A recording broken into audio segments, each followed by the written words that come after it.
बात समझाऊं आपको, अगर समझ जाओगे तो आपसे रहोगे,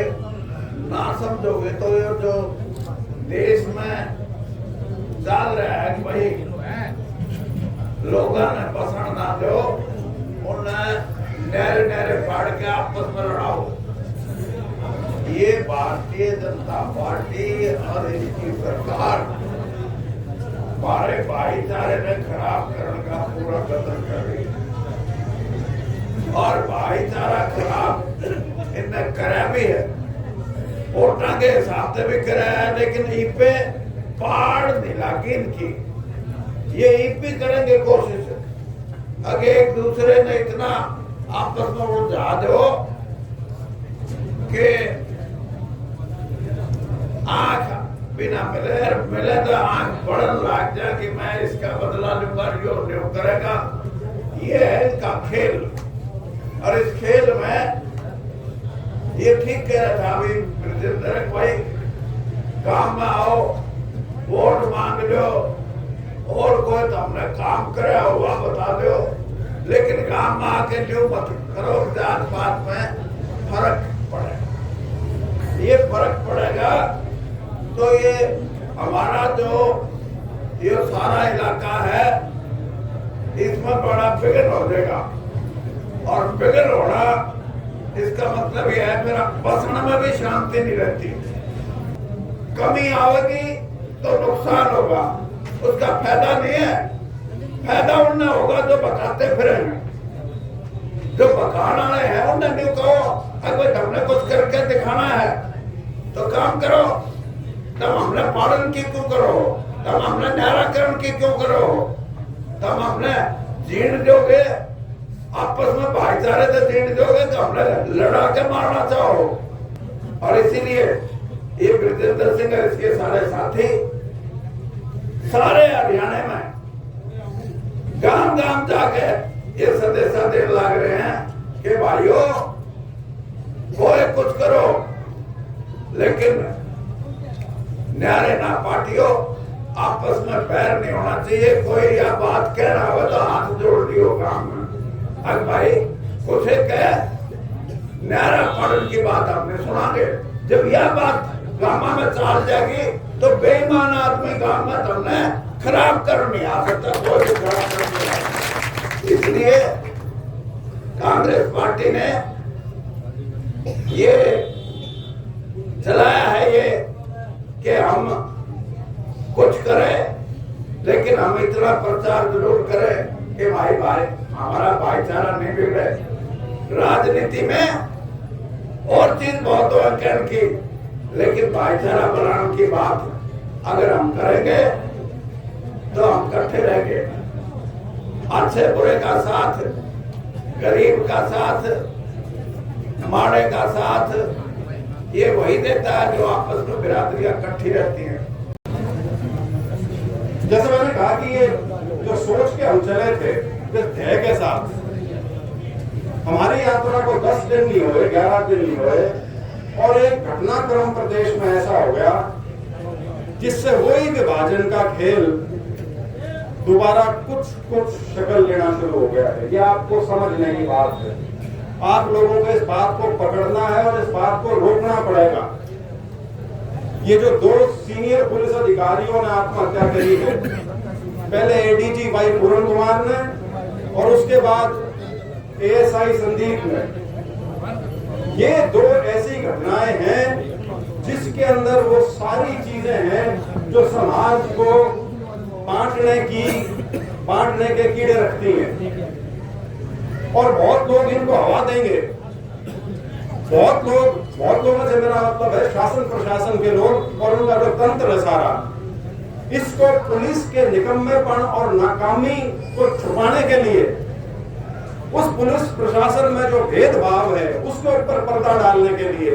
ये सारा का सारा ठिंगड़ा सामाजिक तौर पे जात पात के नाम पर फोड़ने का प्रयास करेंगे। आदमी कोई प्रशंसा कर सके, लेकिन बड़ी दुखद घटना है और एक के बाद 2 हुई है। मेरा तो अनुरोध ये है, मैं आप लोगों के बीच में आके कह रहा हूं, मेरे को किसी तरह की पुलिस की इंक्वायरी पर कोई भरोसा नहीं, क्योंकि जो मरे हैं वो पुलिस वाले हैं, आला अधिकारी थे, एक एएसआई थे, और दोनों की जो मौत है या दोनों का जो सुसाइड है उसके तार भी कहीं ना कहीं मिलते हैं। तो यदि पुलिस के अधिकारियों की जान गई है और उसमें पुलिस के ही बड़े बड़े अधिकारियों के नाम लिए जा रहे हैं, आरोपित किया जा रहा है, तो आप कैसे उम्मीद रख सकते हो कि पुलिस इसकी ठीक ठाक इंक्वायरी कर लेगी? वह पुलिस चाहे हरियाणा की हो, वह पुलिस चाहे चंडीगढ़ की हो, आप लोगों से अर्ज यही है कि इस खेल में भागीदार मत बन जाना। ये बहुत खतरनाक तरीके से इसको बढ़ाने की कोशिश करेंगे और इसी तरह की चीज के विरोध में ही हमारी ये यात्रा है कि समाज में बिखराव करने वाली शक्तियां जो है उनको रोका जा सके,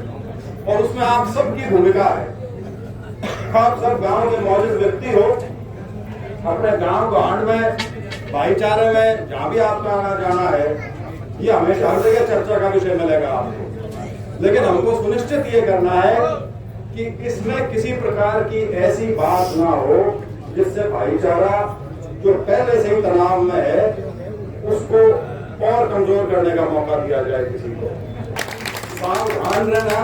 सतर्क रहना। बांटने का प्रोपेगेंडा जो है वो दोबारा से शुरू हो गया है और ये कहां जाके रुकेगा ये आपके हाथ में है। तो यात्रा 5 अक्टूबर को शुरू की थी दनौदा से, और अब हम अपने छठे हल्के में आ गए हैं। नारनौंद की आज पहले दिन की यात्रा है, 2 दिन अब नारनौंद में रहेंगे, और जो संदेश लेकर हम इस यात्रा के माध्यम से प्रदेश में निकले हैं, तो जिस प्रकार से लोगों का समर्थन हमें मिल रहा है, जिस प्रकार से लोग इस यात्रा को अपना सहयोग दे रहे हैं, उससे हम आशान्वित हैं कि हमने जिस ध्येय के साथ इस यात्रा को शुरू किया था उसने कहीं ना कहीं लोगों के अंदर, लोगों के मन में, लोगों के दिमाग में कोई ना कोई तार ज़रूर छेड़ी है। और मुझे पूरा विश्वास है जैसे जैसे यात्रा और आगे बढ़ेगी, लोगों का समर्थन जो हमें मिल रहा है वो और बढ़ता चलेगा। हमारे लिए बहुत प्रोत्साहन प्रदान करने वाली चीज़ है, क्योंकि एक बहुत लंबा सफ़र है। तो इस प्रकार से जब जैसे आज यहाँ पे बास में और उसके बाद उगाड़न, बकलाना और इस इलाके के लोग जैसे यहाँ आए हैं, प्रदेश क्या इसकी तो देश में ज़रूरत करवा दी बीजेपी ने। पूरे देश के अंदर ही पूरे सामाजिक ताने बाने को बिल्कुल तार तार करने का प्रयास जारी है, और प्रयास क्या काफ़ी हद तक उनको कामयाबी भी मिली है। इसी वजह से सत्ता में है। पॉजिटिव एजेंडा लेके तो आते नहीं, तोड़ फोड़ का और विभाजन का ही एजेंडा है, चाहे वो सांप्रदायिकता के नाम पे हो, चाहे वो जाति के नाम पे हो, या किसी और तरह का विभाजन ढूंढते हैं। वो कभी भी समावेशी पार्टी होने का दावा नहीं करते, हमेशा कभी भी वो सभी को साथ लेने की बात नहीं करते। हर जगह प्रयास ये रहता है कि समाज के कुछ वर्गों को चिन्हित करके और बाकियों को उनके खिलाफ भड़का के और उनको इकट्ठा करके अपना राजनीतिक उल्लू सीधा करने का प्रयास रहता है। हरियाणा में भी यही रहा है, और मैं तो ये ज़रूर कहना चाहूँगा कि जो आपने सवाल किया कि ज़रूरत क्या है, ये तो बड़े दुर्भाग्य की बात है कि इस ज़रूरत का एक उदाहरण तो अभी हमारे सामने आ गया। पूरा खेल रचा जाने लग रहा है। ये जो 2 पुलिस अफसरों की जो आत्महत्या हुई है, बहुत भयानक षड्यंत्र की मुझे उसके पीछे बू आनी शुरू हो चुकी है। और मैं तो अब आज से जहाँ भी जा रहा हूँ, मैं लोगों को इसी से आगाह कर रहा हूँ कि इससे बच के रहना, और इस चीज़ को यदि शुरुआती तौर पर ही हम रोक लेंगे तो सारा समाज के लिए बेहतर रहेगा, नहीं तो इसके परिणाम अच्छे नहीं होंगे। फायदा उठा गई थी कांग्रेस, सारी एक खड़ी होती तो इस तरह की बात ग्राउंड पे हो ही नहीं पाती। ये जो 11-12 साल से संगठन नहीं बना था, वही कारण था कि ज़मीनी स्तर पे इस प्रचार का, इस प्रोपेगेंडा का जिस तरह से मुकाबला होना चाहिए था वो नहीं हो पाया। और लेकिन अब अच्छी बात है, अब संगठन ने एक शक्ल ले ली है, जिलाध्यक्ष सारे बन गए हैं और प्रदेश अध्यक्ष भी हमारे नए बन गए हैं, और पूर्ण विश्वास है हमको कि अब पार्टी संगठित होकर और सभी वर्गों को समाज के साथ लेकर चलेगी। उनको उचित प्रतिनिधित्व भी मिलेगा संगठन में, और बीजेपी का जो प्रोपेगेंडा है उसको बेहतर तरीके से उसका मुकाबला कर पाएंगे। तो अब मैं विधायक के गांव नहीं, मैं बास, खांडा खेड़ी और पेटवाड़ में जाने लग रहा हूँ। कौन सा किसका गांव है मुझे नहीं पता, सारे हमारे भाइयों के गांव हैं और उनमें मैं जाने लग रहा हूँ। अपने व्यवहार में चेयरमैन वो साथ में अपने भाई साहब चेयरमैन साहब को धन्यवाद। चेयरमैन साहब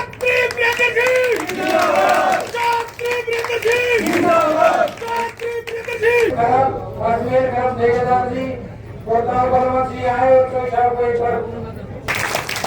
ये हम उम्मीद करते हैं और आशा करते हैं तो साहब हम ये मंदिर प्रोग्राम जी का जो रास्ता दिखाया है उस पर जो विचारधारा पे आप चले होंगे बिल्कुल और एमपी साहब दिल से आज आपने पूरा हरियाणा का दलील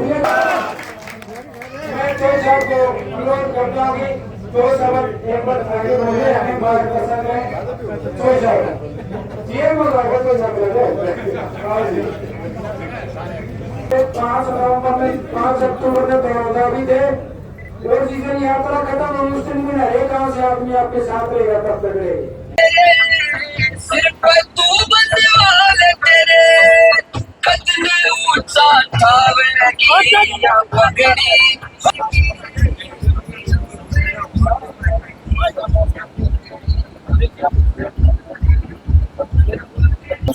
एक बार में भी और पे चलेगी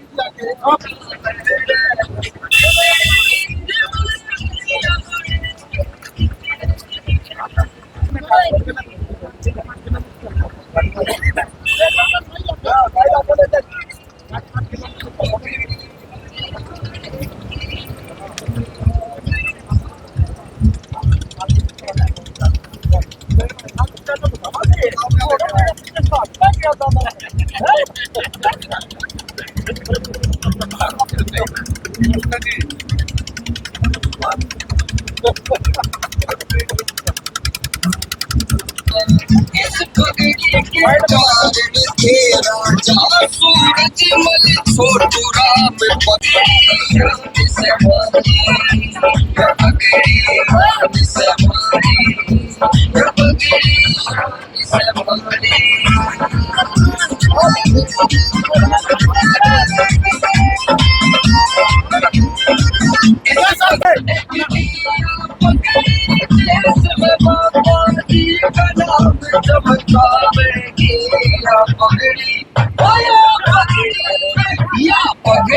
हरियाणे की